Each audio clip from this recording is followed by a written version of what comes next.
చదివండి. మేమేదో కూటమి ప్రభుత్వము, దాని తర్వాత చెంచయ్య గారు, మేము అందరం కలిసి ఏదో ఫారెస్ట్ డిపార్ట్మెంట్కి వెళ్ళామని, హల్చల్ చేశామని ఏదేదో రాశారు తప్పుడు వార్తలని. మేము దీన్ని ఖండిస్తున్నాం. ఎందుకంటే ఏ పేపర్ అయినా ఖండించాల్సిన అవసరం ఉంది. ఎందుకంటే నిన్న వాస్తవాలు తెలుసుకోకుండా ఏ పేపర్ రాసినా సరే ఖండించాల్సిన అవసరం ఉంది ఎవరైనా సరే. ఎందుకంటే ఈనాడులో ఈరోజు మార్నింగ్ చూసిన వెంటనే ఈయనేదో దొంగతనం చేసేట్టు రౌండ్ సర్కిల్ వేసి ఈరోజు రాస్తున్నాడు. ఎవరైతే హిమాచల్ కంట్రీలో ల్యాండ్స్ గురించి పోరాటం చేసి కూటమి ప్రభుత్వం వాళ్ళకి అక్కడ లోకల్లో ఏమైతే పట్టాలు ఇచ్చున్నారో తర్వాత క్యాన్సిల్ చేస్తున్నారో అక్కడ చెట్లు నాటి విఎస్ఎస్ వాళ్ళకే ఇస్తున్నారు. ఇప్పుడు 15 కిలోమీటర్ దూరంలో ఉన్న ఆంజనేయపురం తీసుకుపోయి విఎస్ఎస్ ఇస్తారని చెప్పి ఆ ఫారెస్ట్ రేంజర్ పెట్టినాడు. పైగా అక్కడ పోయిన సబ్జెక్ట్ వేరే. నిన్న న్యూట్రిషన్ తరఫున ఒక ప్రోగ్రామ్ పెడితే తొట్టం పెట్టి దాంట్లో ఎంఆర్ఎస్ పెట్టివి. వెనకాల ఫారెస్ట్ మా ఆఫీస్ ఉంది సార్, రండి సార్ ఒకసారి వచ్చిపోండి ఎప్పుడు పోవాలంటే పోయినాం. దాంట్లో బాగా కూర్చొని డిస్కషన్ చేయడం జరిగింది.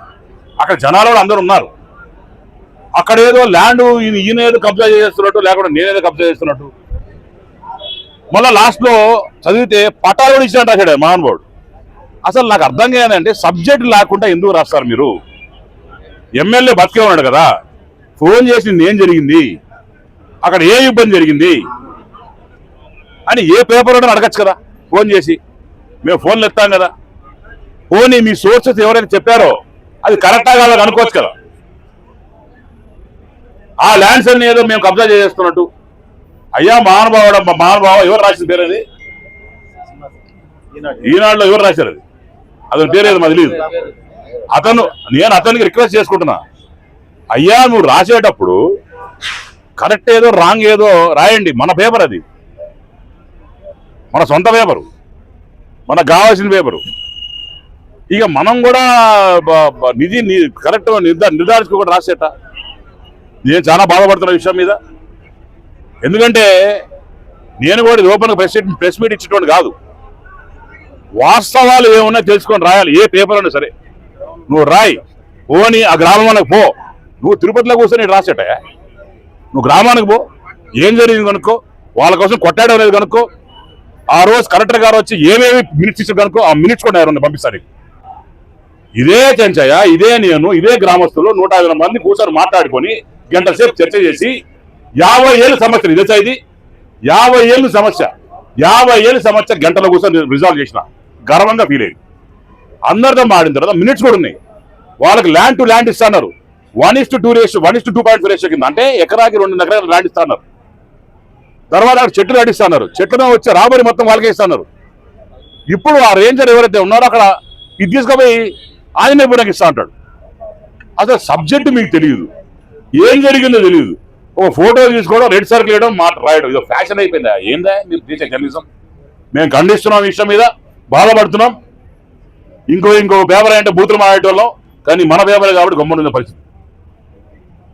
ఒక సాక్షి వాడో ఇంకోటి రాశాడంటే అడుకోవచ్చు, వాడు ఏదో దొంగ రాస్తారని. మనం కూడా కరెక్ట్గా సాక్ష్యాలు లేకుండా ఈ రకంగా రాయడం అనేది చాలా బాధకరమైన విషయం. దయచేసి ఎవరైతే రాశారో వాళ్ళకి 2 చేతులు జోడించి అడుగుతున్నా. ఒకసారి నువ్వు ప్రెస్ జర్నలిస్ట్ అయితే పోయి అక్కడ పో, ఆ ఊరికి పో, కూర్చో, ఏం జరుగుతుంది కూర్చో, వాళ్ళకి నువ్వే న్యాయం చేయి.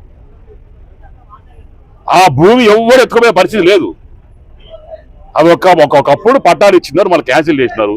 ఇప్పుడు వచ్చి ఫారెస్ట్ వాళ్ళు క్లెయిమ్ చేస్తున్నారు. ఆడ చెట్టు నాటాలా, చెట్లు నాటిన విఎస్ఎస్ డబ్బులు వచ్చినప్పుడు ఆ చెట్ల వచ్చి రాబడి 50-50 70-30 కింద గవర్నమెంట్కి ఆడున్న రైతులకు ఇస్తారు.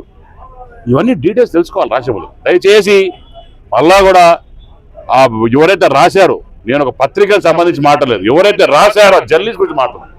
దయచేసి వారు కరెక్ట్ చేయాలా, ఆ ఊరికి పోవాలా, అవసరం అంటే నన్ను పిలుసు, నేను నీతో పాటు వస్తా, ఈయన కూడా రమ్మంట, ఊళ్ళో వాళ్ళు కూర్చున్నాం, ఏం జరిగిందో వాస్తవాలు రాయండి స్వామి అని చెప్పి నేను మళ్ళీ ఒకసారి బాధగా మన మనసుతో తెలియజేసుకుంటూ, దయచేసి ఏ జర్నలిజం కూడా జరిగినప్పుడు కరెక్టా లేదా అని అడిగి రాయాలని మళ్ళా కోరుకుంటున్నా.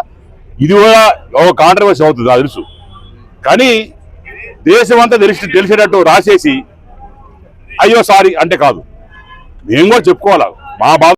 ఆ రిపోర్టర్ ఎవరైతే ఉన్నారో దయచేసి మీరు రావాలి సార్, మీరు రండి, మీతో పాటు నేను కూర్చుంటా, ప్రజలతో కూర్చుందాం, జరిగిన విషయాలు తెలుసుకోండి, మళ్ళా దీని గురించి కరెక్షన్ చేసి రాయాలని చెప్పి ఎవరైతే ఈనాడు వాళ్ళు రాశారో వాళ్ళని రిక్వెస్ట్ చేస్తున్నాను. Thank you.